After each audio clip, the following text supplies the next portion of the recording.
सुर्खी विधानसभा में चुनाव की सरगर्मी बढ़ गई है और बुधवार को राहतगढ़ में केंद्रीय मंत्री व प्रदेश भाजपा प्रभारी भूपेंद्र यादव व केंद्रीय मंत्री प्रहलाद पटेल पहुंचे हैं। उन्होंने राहतगढ़ में जनसभा को संबोधित किया है। साथ ही साथ हम आपको बता दें कि नगर परिषद राहतगढ़ में भाजपा प्रत्याशी गोविंद सिंह राजपूत के पक्ष में प्रचार प्रसार किया है दोनों केंद्रीय मंत्री ने, और गोविंद सिंह राजपूत के लिए व भाजपा के लिए वोट की अपील की है जनता से। यह सीधी तस्वीरें आप देख रहे हैं सौर्या न्यूज आपकी आवाज़ पर। आप देख सकते हैं कि बड़ी संख्या में जन समूह राहतगढ़ में पहुंचा है और वहां पर केंद्रीय मंत्री व प्रदेश भाजपा प्रभारी भूपेंद्र यादव ने भागवत का गीता का एक श्लोक कहते हुए बताया कि कौन कहाँ खड़ा है यह आपको तय करना है। आप राम मंदिर बनाने वालों के साथ खड़े हैं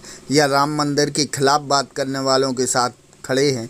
उन्होंने कहा कि कांग्रेस केवल ओबीसी आरक्षण को लेकर बातें ही करती रही है, जबकि देश के प्रधानमंत्री नरेंद्र मोदी ने संवैधानिक ओबीसी आरक्षण को लागू कर दिया है। देश के प्रधानमंत्री की दूरदर्शिता ही है कि उन्होंने माता बहनों और गरीबों के खाते खोल दिए। केंद्रीय मंत्री यादव बुधवार सुर्खी विधानसभा क्षेत्र के राहतगढ़ में विशाल जनसभा को संबोधित कर रहे थे। इस दौरान जनसभा में उनके साथ केंद्रीय मंत्री प्रहलाद पटेल और जिला अध्यक्ष गौरव सिरवटिया भी मौजूद रहे। उन्होंने कहा कि भारतीय जनता पार्टी केवल उम्मीदवार बनाती है, जबकि पार्टी का एक एक कार्यकर्ता चुनाव लड़ता है। भाजपा विचार के लिए काम करती है और भाजपा का विचार और लक्ष्य विकास है।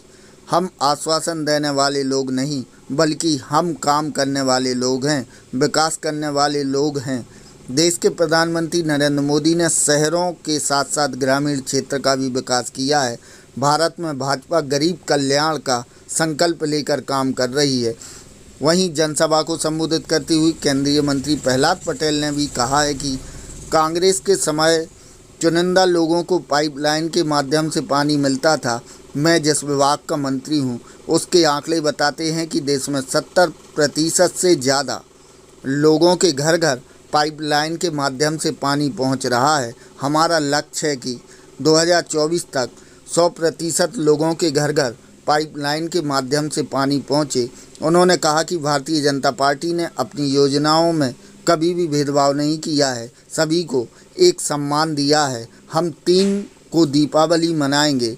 केंद्रीय मंत्री प्रहलाद पटेल ने यह बड़ी बात कही। उन्होंने कहा है कि इस बार हम 3 दीपावली मनाएंगे। पहली 12 नवंबर को, दूसरी कमल का फूल खिलाकर और गोविंद सिंह को जिताकर, और तीसरी दीपावली तब मनाएंगे जब देश के प्रधानमंत्री नरेंद्र मोदी भव्य राम मंदिर की प्राण प्रतिष्ठा करेंगे। उन्होंने कहा कि मैंने गोविंद सिंह को देखा है, वे परिवार के साथ रामलला लेकर अयोध्या गए हुए थे। आप बहुत भाग्यशाली हैं। यह बात उन्होंने कही है केंद्रीय मंत्री प्रहलाद पटेल ने। आप सीधी तस्वीरों में देख सकते हैं सौर्या न्यूज आपकी आवाज़ पर। क्षेत्र की तमाम खबरों को जानने के लिए देखते रहिए सौर्या न्यूज आपकी आवाज़। जो कुछ आपने किया, जो कुछ आपने कहा, हमने हमेशा करने का प्रयास किया।